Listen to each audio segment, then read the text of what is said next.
అస్సలాము అలైకుం రహమతుల్లాహి బర్కాతుహు. ఈరోజు మా మిత్రుడు, నా సోదర సమానుడు ముక్కుసాని శ్రీనివాసులు గారు ఏర్పాటు చేసిన వినాయక స్వామి విగ్రహం దగ్గరికి వచ్చినాం. ఖచ్చితంగా వినాయక చవితి స్టార్ట్ అయినప్పటి నుంచి అన్ని దగ్గరలా వాళ్ళ ఆహ్వానాల మేరకు పోయి వాళ్ళకందరికీ కూడా మేము శుభాకాంక్షలు తెలియజేసుకుంటున్నాం. నేను వినాయక స్వామి దగ్గర ఈ విగ్రహం దగ్గర కానీ వస్తే నేను ఇస్లాం ధర్మం వదిలేసి నేను హిందువులో కలిసిపోను.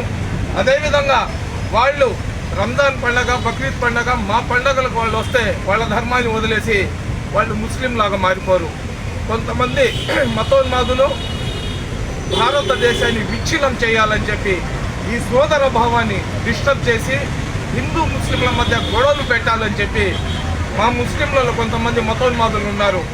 ఎవరైనా టెంపుల్ల దగ్గర కానీ వెళ్తే నువ్వు షిర్క్ చేస్తున్నావు, నువ్వు బిద్దత్ చేస్తున్నావు అని చెప్పి ముస్లింలాగా పుట్టి అష్హదు అల్లా ఇలాహ ఇల్లల్లా ముహమ్మద్ రసూలుల్లాహ్ సల్లల్లాహు అలైహి వసల్లం అని కల్మా చదివిన ఎవరు కూడా ఏకదైవ ఆరాధన చేస్తాడు. అయితే భారతదేశానికి ఒక చరిత్ర ఉంది. మా తాత ముత్తాతల కాలం నుంచి సొంత అన్నదమ్ములు ఇస్లాం ధర్మంలో పుట్టి ఒక తల్లి కడుపులో పుట్టిన సొంత అన్నదమ్ములు ముస్లింలకు ద్రోహాలు చేసిన సంఘటనలు ఎన్నో ఉన్నాయి. మాకు రక్త సంబంధం, బంధుత్వం లేకపోయినా కానీ స్నేహధర్మం మీద హిందువులు సర్వస్వం ముస్లింల కోసం చేసిన సంఘటనలు చాలా ఉన్నాయి. మనకు కావాల్సింది, మా బిడ్డలకు కావాల్సింది సోదర భావం, జాతీయ సమైక్యత.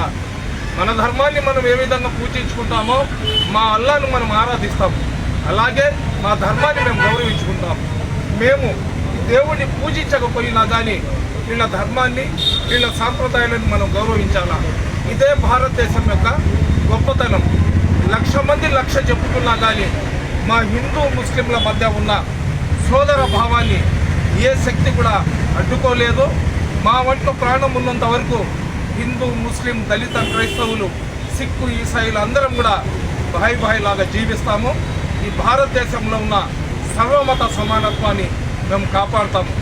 దయచేసి అర్థం లేని మాటలు మాట్లాడి హిందూ ముస్లింలను దూరం చేసే ప్రయత్నం ఎవ్వరు చేయబాకండి.